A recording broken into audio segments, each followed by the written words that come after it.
Okay, so I'm back. Today I just want to tell you, first of all, just a little bit about this channel, just so we're clear. Everything that I'm doing is really just about documenting my work. I'm not here to create polished videos or how-tos or anything like that. What I'm trying to do is take the things that I'm doing on an actual day-to-day basis and just put them out on YouTube. If people benefit from them, great. It actually benefits me by creating these things and putting them out there because I'm a little bit sharper when I go to actually talk about them with my colleagues and in front of kids. So I just wanted to give you a little backstory as to why I'm creating it. So today is no different. So I'm in a classroom, we're working with some young people and we're doing a read aloud. And the teacher asks, so tell us how the character is feeling.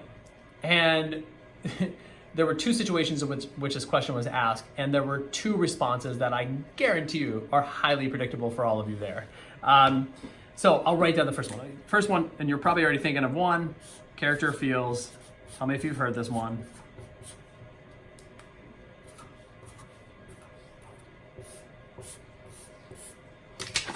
Character feels happy, right? You've heard that one. The next one was a little later in the story, and all of a sudden the character is feeling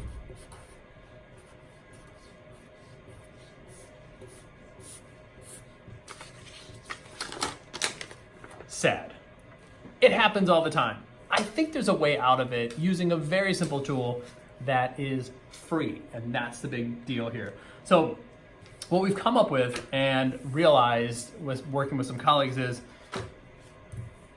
trying to break kids of the happy, sad, good, nice debate and getting them into a little bit more sophisticated language takes some time and it takes some practice. But there are shades of happy that we need kids to be attuned to and be able to use. There are shades of the word good that we want kids to be using. There are shades of the word bad that we want kids to be using. So when you think shades, tell me, are you not thinking about shades and paint samples? Maybe you're not thinking that. I don't know. We were thinking that. And I'm not talking about plastering these all over your room or doing anything out of the ordinary where you're going to laminate these things and put them out there, but I'm just saying use them every once in a while. And maybe this comes down to using it inside of a read aloud, right? So you take a word like happy, right? And I may even write that out quickly. And maybe with the class or without the class, but for this example, it's real simple.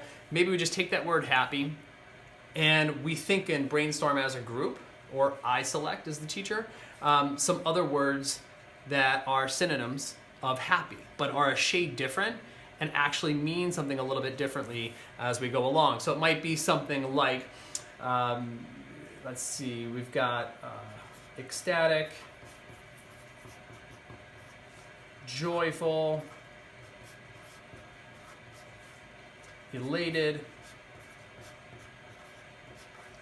right? These are all words that basically fall under the umbrella or are a shade of happy. So what I'm saying is put these words together, and you can even add in a few others. You know, perhaps our character is upbeat, right? That might be an option. Then I think that the key is to come back to this shaded list, whichever one you prefer. These are just paint samples that I pulled. But then we come back to this list and we really get kids ranking and evaluating whether or not our character is still just happy, or maybe the character is actually joyful, or perhaps they're upbeat during this part. But we get kids ranking and evaluating which word choice is best. Now, I'm sure many of you have done paint samples in the past, and if you have, this really is not necessarily for you. But maybe there's a spin here that has some value also. But for anybody who hasn't and is working through that situation where kids are maybe thinking about word choice and they're referring to that default word of happy, or they're looking at sad, here's a way that you can get kids ranking and evaluating and being a little bit more curious about what word choice actually makes sense at which point in the work that they're reading, or perhaps in their own writing, or the way that they're explaining something in their own practice. So, and this is basically a simple process. I'm not looking to take this and laminate it or do anything else with it. I'm really just going to use the paint sample as is, and I'm going to point to the word to say, well, is our character ecstatic? Or are they elated? Or are they both? Or are they happy? You know, right? Getting kids to rank and evaluate. No right or wrong answer with any of this, just a simple tool using free paint samples from the local hardware store. And you can pull these paint samples down and do 3 or 4 of these.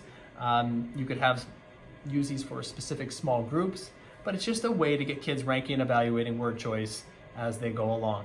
I hope this video helps in some way. If it did, leave me a comment down below. I'd really appreciate your feedback.